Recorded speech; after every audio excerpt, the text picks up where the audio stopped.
mas gugustuhin ko pa rin umuwi sa probinsya at manirahan. Naalala ko lang na meron ako isang content dito sa page ko na all about sa province ko, which is the Bugtong Island sa Masbate.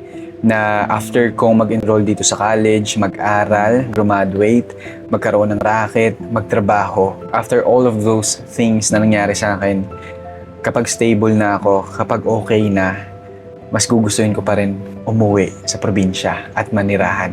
And na-realize ko lang na after ko i-post yon and after ko basahin yung mga comments dun sa video na yon, ang dami palang nakarelate, which is na gugustuhin talaga nilang umuwi kung bibigyan sila ng pagkakataon na makauwi sa probinsya nila, sa lugar kung saan sila sinilang, sa lugar kung saan sila lumaki, ay pipiliin pa rin nila.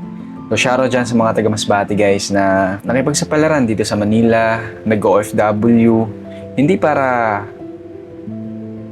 hanapin kung saan yung kinabukasan mo, kung saan yung home na tinatawag, kundi parang napilitan lang.